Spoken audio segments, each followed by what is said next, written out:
Bien, continuamos. Primero, perdonen cualquier error de pronunciación, cualquier ruido medio raro, este cabello despeinado. Lo importante aquí es poder comprender y poder dialogar. Sí, entonces, continuamos. Luego de haber hecho ese pequeño taller de el anterior carácter que vimos, ahora vamos a ver al carácter sintáctico, la característica sintáctica del texto. ¿A qué se refiere? Bueno, a la palabra contundente y fuerte de la sintaxis. La sintaxis es algo que a veces es un dolor de cabeza para nosotros, porque el análisis sintáctico que nos metían en el colegio era estar realizando esto de sujeto, verbo, predicado, objeto indirecto, etcétera. Que básicamente alguien decía eso no sirve para nada. Lamentablemente cuando lo haces mecánicamente no sirve para nada. Cuando alguien se pone a estar rayando, subrayando cosas, llenando cuadros, haciendo listas, siguiendo algo muy mecánico, a la larga se convierte en un proceso que no tiene sentido. El hablar no es mecánico, el escribir no es mecánico. Si bien hay pautas, hay reglas, características, no podemos mecanizarlo como la matemática. Entonces nosotros tenemos que analizar muy bien que la sintaxis se va a referir a comprender claramente cómo se combinan las palabras en las oraciones, cuál es la función que tiene cada palabra en la oración. Porque si yo sé bien qué función tiene un sustantivo en la oración, yo no voy a cometer el error de creer que ese sustantivo es una acción. O al contrario, digamos que yo tengo un adjetivo. No voy a creer que ese adjetivo hace la función de un verbo. Y cada palabra es fundamental dentro de una oración. Para poder construir bien las oraciones, yo tengo que pensar cuál es la función que cada palabra tiene y a su vez darle un orden correcto, comprender el sentido global de la oración y todo esto va a estar enlazado dentro de la sintaxis. Entonces, para enfatizar esto, tenemos los tres caracteres o características propias de todo texto: pragmático, semántico y sintáctico. Aquí en esta diapositiva ustedes van a encontrar como que una síntesis de eso, pero lo importante es que ustedes tienen que practicar esto para que cuando alguien diga esta oración no está bien, este párrafo no está bien, comprender en cuáles de estas características están fallando. Entonces, ahora viene otra pregunta. ¿Qué unidades conforman un texto? Si una persona dice que las partes de un texto son y se pone a hablar como carretilla de algo que le enseñaron en algún momento, bueno, no estaría mal si es que lo comprende, pero para comprenderlo debemos saber cuáles son las estructuras que se encuentran dentro de un texto. Y aquí vamos a toparnos con algo que puede ser un poquito diferente, porque si bien alguien pudo haber pensado que una unidad dentro del texto es la palabra, está en todo lo correcto.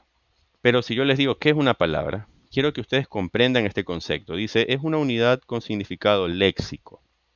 Al decir unidad, debemos de pensar en la palabra más sencilla que ustedes puedan pensar, que esto va a estar conectado incluso con onomatopeyas. Recuerden que una onomatopeya es aquel elemento sonoro que ha sido escrito para emular algún sonido de la realidad. Por ejemplo, cuando alguien escribe boom, entiende que es el sonido de una bomba. Pero eso no quiere decir que siempre que explota algo va a sonar boom, o que cuando alguien golpea se escucha un punch, un pow. No, es una sonoridad que te permite comprender el sentido de las palabras. Entonces, si una persona comprende que una palabra es una unidad que tiene un significado, ya va a saber que ese es el núcleo de la unidad que forma el texto. Luego viene el conjunto de palabras que serían las oraciones, que ya no lo he puesto aquí porque ustedes ya saben el concepto de oración, es la palabra o conjunto de palabras que tiene sentido completo y autonomía sintáctica.